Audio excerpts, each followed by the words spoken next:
I do urge our residents to stay informed. Stay informed by watching or following credible news sources, like most of you. Visit our Los Angeles County Sheriff's Department social media or lacounty.gov/emergency for updated information. Thank you very much.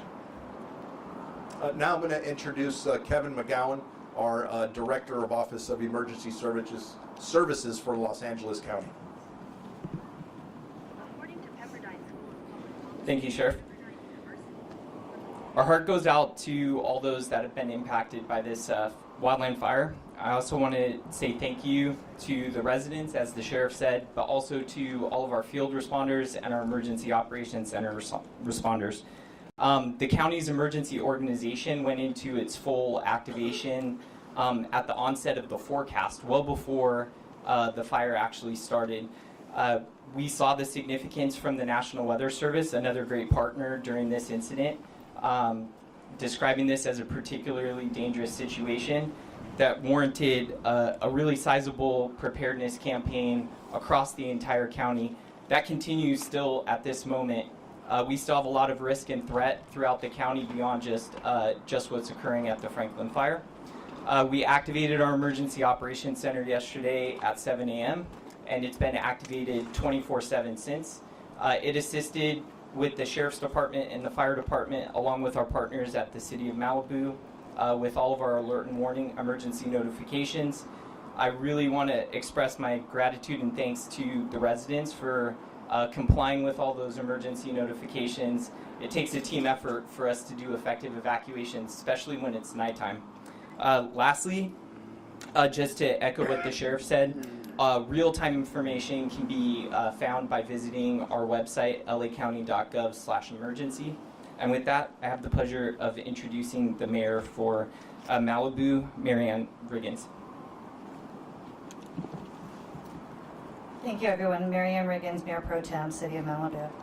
I want to thank the Los Angeles County Fire Department, our Sheriff's Department, CHP, County Supervisor Lindsay Horvath, and all the agencies that are responding to this incident. Currently, our Malibu City Hall is in the evacuation zone, so our Emergency Operations Center is running out of Calabasas City Hall currently. We do have staff that are monitoring the situation and reporting things out. We want to encourage the residents, please follow all evacuation orders. That is the most important thing. And I also want to thank our local fire brigades for responding to our fire here. Residents should have their Genesis app available to help with emergency evacuation notification. And I want to thank you, everybody, and please introduce County Supervisor Lindsay Horvath. Good morning. First, I want to extend my deepest gratitude to the first responders who have been working tirelessly through this night and into the morning to protect lives, to protect property, and most importantly, to protect all of our communities. The bravery, skill, and dedication of our firefighters, our law enforcement officers, and emergency personnel, all of it is nothing short of heroic, and we're profoundly grateful for their service. To our residents, your safety is our top priority. Please follow all evacuation orders and instructions from emergency personnel. If you are told to shelter in place, please also shelter in place. These measures are put in place to protect lives, and your cooperation is critical. For real-time updates and emergency alerts, I encourage everyone to visit alertla.org. That's alert, A-L-E-R-T, L-A.org, and sign up to stay informed. I want to thank our local, city, and state partners who have stepped up during this critical time. This collaborative effort underscores the strength of our shared commitment to the safety and well-being of our residents. I extend my gratitude to the Los Angeles County Fire Department, the Sheriff's Department, the Office of Emergency Management, and all of our county partners who are working to keep everyone safe. Your coordinated efforts have been essential in managing this crisis and ensuring a swift, effective response. I want to recognize and thank our board chair, Catherine Barger, for her leadership and responsiveness in responding to our request and declaring a local state of emergency. This critical step will allow us to unlock additional resources and expedite recovery efforts for those affected by the Franklin fire. We also thank our governor, Gavin Newsom, for securing additional FEMA assistance, and will continue to stay in close coordination with our state partners to ensure that all impacted areas receive the help that they need. The County of Los Angeles shares a close partnership with our city of Malibu as well as our Topanga community nearby. Especially in these challenging times, we stand ready to provide the support and resources necessary to help the community through this emergency. To those affected by the Franklin fire, please know that we are here for you. We stand with you, and we will stay with you. Thank you again for everyone who's contributing resources to this incident. Your partnership is most appreciated. Thank you very much. With that, we'd like to open it up to anyone who may have questions for the group. Chief Baroni, a quick question. You've got the air assault overnight. What's changed today as opposed to in years past where you couldn't use aircraft to fight a fire like this one? Well, you know, over time, the LA County Fire Department and our partner agencies, either at CAL FIRE and also the Los Angeles City Fire Department, we've procured more helicopters with night, and our pilots have night vision goggles, so we are now able to bring the fight to the night. We've been doing that for many years, and we also have our quick reaction force that's funded through Southern California Edison. It's the big CH-47 Chinook helicopter. We had 3 of those helicopters on station tonight, and then as the sun rose, you'll see that our CL-415 Super Scoopers that we lease from the province of Quebec are out there dropping, and we're going to have a coordinated ground and air assault. We'd really like to button this fire up and get some containment by this afternoon. I believe that the winds are going to be continuing, so that's going to still create challenges for the fire department and for the LA County Sheriff's Department with evacuations, but rest assured, we are going to have a coordinated air and ground assault on this fire for as long as it takes. Quick follow-up, you said under investigation. If you would, because that's half the battle here. Do you have the necessary assets coming in? Camp crews, bulldozers, will start to cut line up and down the lines. Given this steep terrain, is that going to be more difficult? Yeah, it is, Pete, like you said. It's very steep terrain. As you come up PCH, you can see where the fire is backing down and being pushed by the wind. We do have enough resources, ground resources on order. We do have our dozers, we have our engine companies, we have our Type 3 engine companies, our hand crews. We do have enough resources on order, but I would imagine that over time we're going to grow from maybe 700 firefighters on scene like we have right now to possibly 1,000 or more firefighters. Because of the difficulties in this particular area, time is of the essence for us to grab a hold of the fire and start getting containment. Are you fighting the clock at this point, though? Because if the winds kick up in the late afternoon and you don't have those containment lines either retarded or cut on the ground, you're going to have problems because you've still got way too much fuel out there. Yeah, so we could have experienced perimeter growth. We are expecting winds at about 2 o'clock, so we're going to continue the firefight right up through the day and then back into the night. The LA County Fire Department will be here until this fire is 100% controlled. Sheriff Luna, you might want to step in here. Given that estimation from the chief, what are you thinking about on the idea of repopulation of any of these areas at all? Or is that even on the table? It's always on the table, but working in unified command with all of our fire partners, we're looking at maps, we're looking at weather conditions. We will not allow the residents to go back until we are assured that they're going to be safe. And then I also want to send out this message for any residents who are evacuated. Our deputies are going to be here, very visible, and don't worry about your homes. Somebody breaking in and taking something. I know that's a lot to ask for, but we have professionals on our department, and we're not going to allow that to happen. And just a message for anyone who's thinking about coming to this neighborhood to do something like that, you're going to get arrested, you're going to get caught, you're going to get arrested, you're going to get prosecuted. Don't do it. Chief, you mentioned that it was under investigation on arson. Is that standard operating procedure to have that branch of your investigative team in there? Yeah, that's correct.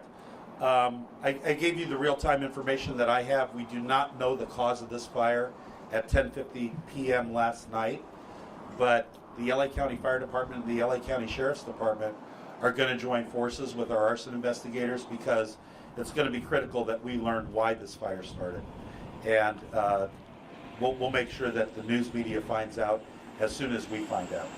I'll go for the obvious, Chief. Have there been any signs in the area of any downed power lines that might conceivably have sparked this fire? Not that I've been told, Pete. Thank I you. wanted to ask, whoever wants to answer this, how important was this preparation being in place for when this finally occurred? Maybe the gentleman from Emergency Services, you said you were aware that this special status had been already set up. How vital was it that you were able to do that and sort of be in place and ready to go? Yeah, great question. It's the utmost importance, right? Preparedness is key as we walk into these dynamic situations. LA County learned a lot in the Woolsey Fire After Action process, and one of the big takeaways was lean forward into these red flag warnings, these particularly dangerous situations. We just had one back in early November. We had the same posture back in that duration event too.